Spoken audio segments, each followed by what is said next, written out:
فصل فی الشفاعۃ یوم القیامہ، قیامت کے دن شفاعت سے متعلق بیان۔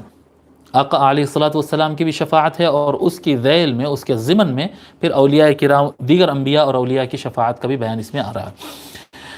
حدیث نمبر 599 599 عن آدم بن علی رضی اللہ عنہ قال سمعت ابن عمر رضی اللہ عنہما یقول، آدم بن علی، یہ نئی شخصیت ہے، صاحب ان کے بارے میں لکھیے، آدم بن علی، آدم بن علی العجلی الشیبانی،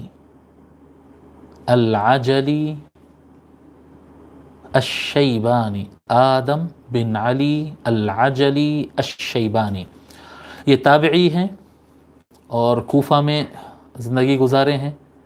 اور آپ کا انتقال 121 اور 130 کے درمیان ہوا، ایسا ہی لکھے ہیں محدثین۔ آدم بن علی کا انتقال 121 ہجری اور 130 ہجری، 130 ہجری اور 121 اور 130 ہجری کے درمیان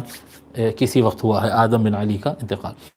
تو تابعی جو ہے حضرت آدم بن علی روایت کرتے ہیں کہ میں نے حضرت عبداللہ ابن عمر رضی اللہ عنہما کو یہ کہتے ہوئے سنا، ان الناس یصیرون یوم القیامت جثا۔ حضرت عبداللہ ابن عمر رضی اللہ عنہما بیان فرماتے ہیں کہ بے شک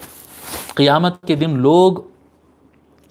دن لوگ دھڑوں میں بڑھ جائیں گے، الگ الگ جماعتوں میں بڑھ جائیں گے۔ کل امت تتبع نبیہا، ہر امت، ہر ایک دھڑا اپنی نبی کی اتباع میں چلے گا۔ یقولون یا فلان اشفع یا فلان اشفع، اور امت کا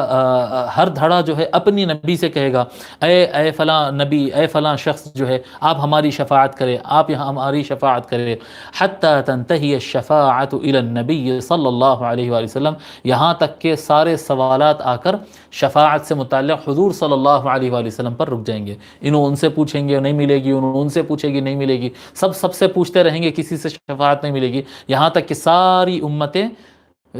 شفاعت کے لیے آقا علیہ الصلوۃ والسلام کے پاس آ جائیں گے۔ فذلک یوم یبعثہ اللہ المقام المحمود، بس یہ وہی دن ہوگا جس دن اللہ تبارک و تعالی حضور اکرم صلی اللہ علیہ وآلہ وسلم کو مقام محمود پر کیا کہتے ہیں وہ منزلت عطا فرمائے گا، مقام محمود پر فائز فرمائے گا۔ اس کو امام بخاری اور امام نسائی نے روایت کیا۔